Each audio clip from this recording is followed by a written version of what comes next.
تو یہ جو روایت ہے اس میں خلفاء الراشدین المہدیین کا ذکر ہے، تو یہ کوئی خاص گنی چنی شخصیات ہیں؟ جی، کون سی شخصیات ہیں یہ؟ کون سے خلفاء یہاں مراد؟ خلفاء سے کون مراد ہے اور خلفاء راشدین جو ہیں وہ کون ہیں؟ المہدیین جو ہے، ہاں، اس میں نا ایک تو یہ سمجھنا چاہیے کہ نبی صلی اللہ علیہ وسلم اپنے بعد جو اپنا نمائندہ قرار دے رہے ہیں، جو آپ کے قائم کردہ جو ہدایت اور روایت ہے اس کو لے کر آگے چلیں گے، وہ اپنے بعد اپنے خلفاء کو قرار دے رہے ہیں۔ بالکل ٹھیک ہے۔ اور خلفاء وہ ہیں جو امت کے سیاسی حکمران بھی ہیں اور وہ دینی مقتدا بھی ہیں۔ تو ایک اس میں بڑی اہم بات یہ سمجھنے کی ہے کہ مسلمانوں میں جو تصور ہے رسول اللہ کی نیابت کا، تو اپنی آئیڈیل شکل میں اس میں سیاسی اقتدار اور دینی علم اور کردار دونوں کا مجموعہ ہے۔ بالکل ٹھیک ہے، بالکل ٹھیک۔ وہ مشہور حدیث اگر آپ کے سامنے ہو جو صحیح بخاری میں بھی ہے، اس میں آپ نے یہ واضح کیا ہے کہ بنی اسرائیل میں انبیاء ہوتے تھے اور وہ انبیاء ان کی کانت تسوسہم، وہ ان کے سیاسی معاملات، اجتماعی معاملات، نظم اجتماعی کو وہ دیکھتے تھے، بالکل ٹھیک ہے، دیکھ بھال کرتے تھے۔ بالکل صحیح۔ تو ان بنی اسرائیل میں گویا کئی لحاظ سے دینی پیشوائی اور سیاسی اقتدار یہ جمع تھا۔ تو میرے بعد نبی تو نہیں ہوں گے، ہے نا، میرے بعد نبی تو کوئی نہیں ہوں گے، لیکن یہ ذمہ داری میرے خلفاء پر ہوگی۔ بالکل ٹھیک ہے۔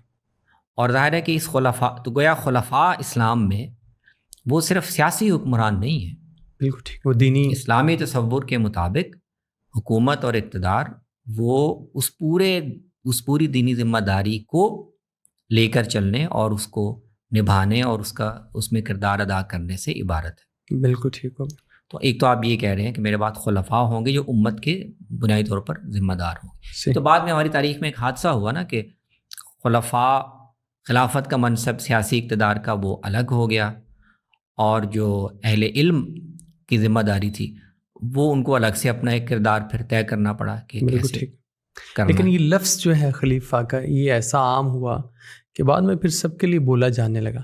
تو آج ہم کہاں پہ روکیں گے اس کو؟ سٹاپ بھی کر سکتے ہیں کہ بھئی یہاں تک تو ہم کہہ سکتے ہیں کہ یہ نبی صلی اللہ علیہ وسلم کی حدیث کے مطابق، جن کے بارے میں نبی صلی اللہ علیہ وسلم نے فرمایا تھا کہ جو ہے علیکم بسنتی و سنت الخلفاء الراشدین، تو اب تو ہر بادشاہ نے، ہمارے بنو امیہ اور بنو عباس نے بھی اپنے لیے خلیفہ کا نام ہی منتخب کیا۔ اب اس کو ہم حدیث پہ دیکھتے ہیں نا کہ خلیفہ یا خلافت کا لفظ کس معنی میں آ رہا ہے، تو بنیادی طور پر ہم اس کو سمجھنا چاہ رہے ہیں۔ بعد میں تاریخ میں مختلف عنوانات کیوں اختیار کیے گئے وہ پھر ایک الگ سوال بن جاتا ہے۔ تو نبی صلی اللہ علیہ وسلم نے اپنے بعد اپنے جانشینوں کو، جن کے پاس مسلمانوں کی حکمرانی بھی ہوگی، اقتدار ہوگا، اور وہ اسی کے تحت دینی ذمہ داریاں بھی ادا کریں، آپ تو وہ بیان کریں، تو وہ جو بھی آپ کے پاس حکمران ہے اس کے ذمے یہ سارے کام ہے، وہ خلیفہ ہے۔ جی جی جی، بالکل ٹھیک۔ تو اب خلفاء مختلف طرح کے ہوں گے، ہر طرح کے ہوں گے، ہیں وہ سارے خلفاء ہی، صحیح کیونکہ وہ آپ کی جانشینی میں ملنے والے اقتدار کو لے کر چل رہے ہیں اور ذمہ داریاں ان پر عائد ہیں۔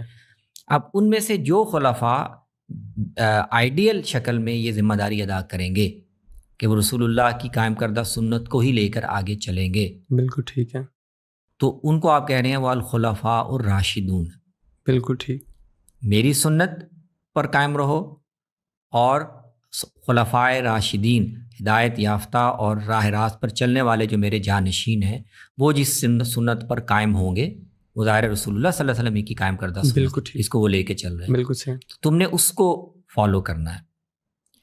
تو آپ فرق کر رہے ہیں کہ کچھ خلفاء ہوں گے جو راشدون ہوں گے، اور پھر اس کے بعد ایسے خلفاء بھی ہوں گے جو راشدون نہیں ہوں گے، حکمران ہوں گے، لیکن ان کا طرز کردار، اسوہ، وہ رشد پر مبنی نہیں ہوگا۔ بالکل ٹھیک۔ تو یہ تو آپ نے عمومی ایک بات کہی۔ اب بعد میں تاریخ میں اب مسلمانوں نے جب اس کا مصداق دیکھا کہ ہماری تاریخ میں آپ کے بعد نبی صلی اللہ علیہ وسلم کو جو جانشین بنے، تو ان کا کردار کیا تھا، ان کے دور کے حالات کیا تھے، کس طرح وہ ذمہ داریاں ادا کرنے پائے یا نہیں، تو پھر امت کے اہل علم نے یہ دیکھا کہ اس معیار پر، اعلیٰ ترین معیار پر یہ حضرات ہیں جو اس کے مطابق 100% پورا اترتے ہیں. بالکل ٹھیک. تو رسول اللہ صلی اللہ علیہ وسلم یہ بات بیان کر رہے ہیں تو آپ کے پیش نظر کوئی متعین لوگوں کو نامینیٹ کرنا یا وہ پیش نظر نہیں ہے، آپ ایک معیار بتا رہے ہیں. بالکل ٹھیک، جو بھی اس پہ پورا اترے. تو تاریخ میں جب وہ یعنی سامنے آیا تو امت نے پھر یہ دیکھا کہ ہاں یہ جو 4 خلفاء ہیں ان کے تو خلیفہ راشد ہونے پر اتفاق ہے. بالکل وہ جو بھی ضروری شرائط تھیں کہ ان کا انتخاب کیسے ہو، ان کی حیثیت اور کردار کیسا ہو، وہ طرز حکمرانی ان کا کیا ہو. بالکل ٹھیک. تو یہ ہیں.